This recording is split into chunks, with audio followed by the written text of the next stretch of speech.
Magandang araw po sa inyong lahat, mga ante at uncle. Ngayon ay mangunguha po tayo ng labong dito sa gubat. Pero bago ang lahat, lubos po akong nagpapasalamat sa lahat ng aking mga viewers na patuloy na sumusuporta sa aking channel. Diyos ti Agnina. Huwag niyo pong kalimutang mag-like, mag-subscribe at click ang notification bell para lagi kayong updated sa mga susunod kong videos. Tara, samahan nyo ako at silipin natin kung may makukuha tayong masarap at sariwang labong na pwede nating lutuin mamaya.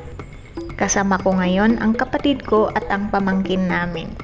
Mahalaga kasi na habang bata pa sila, matuto rin sila sa mga simpleng primitibong pamaraan ng pamumuhay. Tulad ng pagkuha ng ulam na karaniwan lang nating nakikita sa bakuran o kagubatan. May nakita agad tayong labong, panigurado masarap to. Sabi ng papa ko dati, mas malasa raw ito kapag sa unang mga linggo ng tag-ulan at pagbagong sibol pa lang ito saka kinukuha. Ang madalas naming isama sa pagluluto ng labong ay pritong isda, minsan galunggong o tilapia. Tapos may saluyot pa na karaniwan lang tumutubo sa bakuran. Simpleng sangkap lang, labong, pritong isda at saluyot. Pero pag pinagsama-sama mo, siguradong combo sa sarap at sustansya. Subukan ko sanang putulin gamit ang kutsilyo pero hindi umubra, kaya kailangan talaga namin ng itak. Napakaraming tumutubong kung ano-ano sa gubat na pwede nating gawing ulam. Isa na riyan ang kabuti. Madalas kaming makahanap niyan lalo na sa mga lugar na may kawayan. Sa ngayon nga lang, wala pa tayong nakikitang tumutubong kabuti dito sa lugar na napuntahan natin. Pero baka sa susunod na mga araw, meron na. Ang sabi nga ng matatanda, kapag umuulan at sabay kumikidlat na, hudyat na yan na malapit nang magsulputan ang mga kabote. Masarap po ito mga ante at uncle at sobrang mahal nito pag nasa market na. Ganito yung mga simpleng bagay na ginagawa ko tuwing umuwi ako sa probinsya. Salat man sa buhay, nagagawa pa rin naming maging masaya. Sa simpleng mga diskarte ng pagkuha ng ulam sa gubat o pangingisda sa ilog. Dahil lumaki kami sa hirap ng mga kapatid ko, mas natutunan naming pahalagahan ang bawat simpleng biyaya na dumarating. Hindi man marangya, pero busog ang puso sa tuwa at pasasalamat. Iba ang dating kapag ang biyaya ay galing sa may kapal at sa kalikasan. Simple lang, pero ramdam mo ang pagpapala.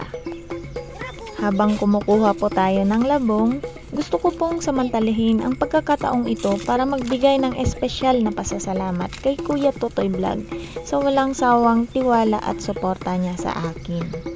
Ganon din po kay Ma'am PB Lab at sa buong PB team na pinamumunuan ni Sir Paul, na talaga namang walang sawang tumutulong sa ating mga kababayan.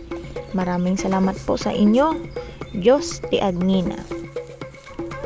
At sa ating mga mabubuting sponsors na bukas palad na patuloy na tumutulong, taus puso po ang aking pasasalamat sa inyo. Saludo po ako sa inyo, mga ma'am at sir. Naway patuloy kayong pagpalain ng Panginoon ng malusog na pangangatawan, masaganang biyaya, at gabay sa bawat hakbang ng inyong araw-araw na pamumuhay.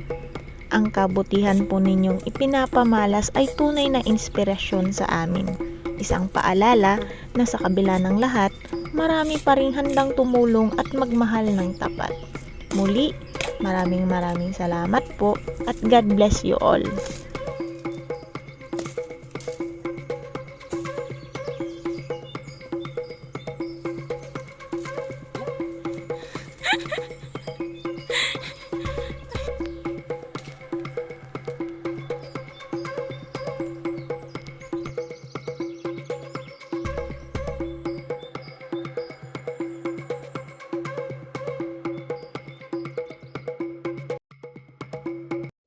Dito na po nagtatapos ang ating video. Maraming salamat po sa inyo at higit sa lahat sa Panginoong Diyos na walang sawang nagbibigay ng biyaya at lakas.